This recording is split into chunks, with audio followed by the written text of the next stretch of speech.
Hello and welcome back to my channel. इस video में हम करेंगे important GK question for all competitive exam और इसमें मैंने पॉलिटी से रिलेटेड इम्पोर्टेंट क्वेश्चन लिए हैं। तो पहला क्वेश्चन है, भारतीय संविधान में सरदार स्वर्ण सिंह समिति की सिफारिश पर क्या जोड़े गए थे? What were added to the Indian constitution on the recommendation of the Sardar Swaran Singh committee? इसका राइट आंसर है मौलिक कर्तव्य, फंडामेंटल ड्यूटीज को जोड़ा गया था।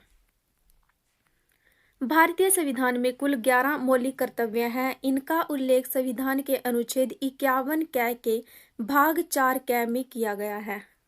मौलिक कर्तव्य 42वें संविधान संशोधन द्वारा भारतीय संविधान में रखे गए। There are 11 fundamental duties in the Indian Constitution. These are mentioned in Part 4A of Article 51A of the Constitution. Fundamental duties were placed in the Indian Constitution by the 42nd Constitutional Amendment. और जो 42nd Constitutional Amendment था, संविधान संशोधन, वो 1977 में हुआ था। ये इम्पोर्टेंट है। नेक्स्ट, भारतीय संचित निधि में से धन निकालने के लिए किस प्राधिकरण का अनुमोदन काफी है?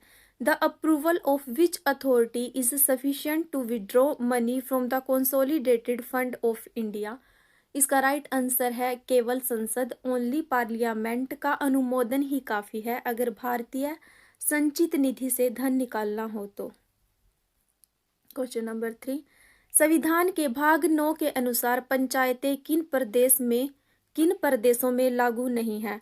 According to Part 9 of the Constitution, in which states panchayat is not applicable?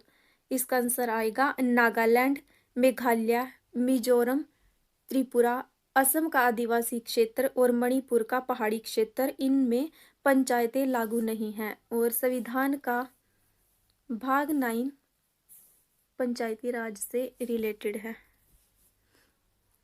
Next है, जब राष्ट्रपति और उपराष्ट्रपति अनुपस्थित होते हैं तो सर्वोच्च न्यायालय राष्ट्रपति के कार्यों को हाथ में लेता है। ऐसा भारत में कितनी बार हुआ है?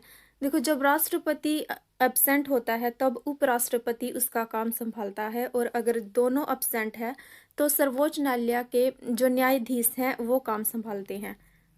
ऐसा भारत में कितनी बार हुआ? When the president and the vice president are absent, the Supreme Court takes over the functions of the president. How many times has this happened in India? And the answer is only one time. केवल एक बार ऐसा हुआ। 1969 में justice M Hidayatullah राष्ट्रपति चुने गए, जो उस टाइम सर्वोच्च न्यायालय के न्यायाधीश थे। राष्ट्रपति चुनाव के लिए मतदान करने वाले इलेक्टोरल कॉलेज में कौन होते हैं? Who are in the electoral college who vote for the presidential election? इसका आंसर आएगा लोकसभा, राज्यसभा, राज्यों की विधानसभाओं के चुने हुए सदस्य राष्ट्रपति के चुनाव में भाग लेते हैं।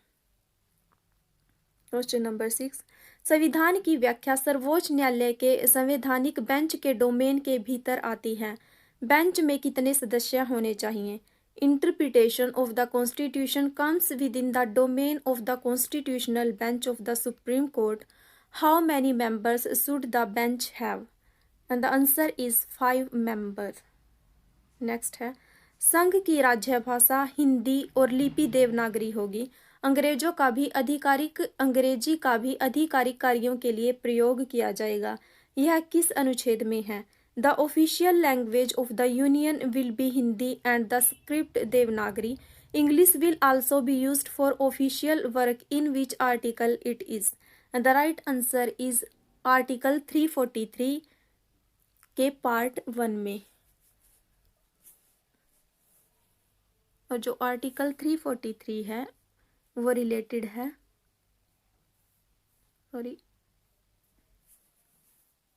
वो रिलेटेड होगा संघ की राजभाषा से।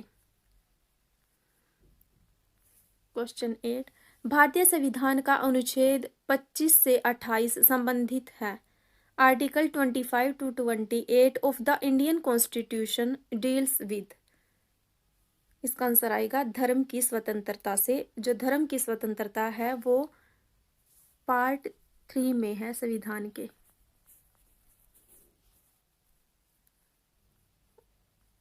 ये 25 to 28 डिटेल में है। अनुच्छेद 25 रिलेटेड है अंतःकरण, धर्म के आचरण की स्वतंत्रता, धर्म के प्रचार प्रसार की स्वतंत्रता।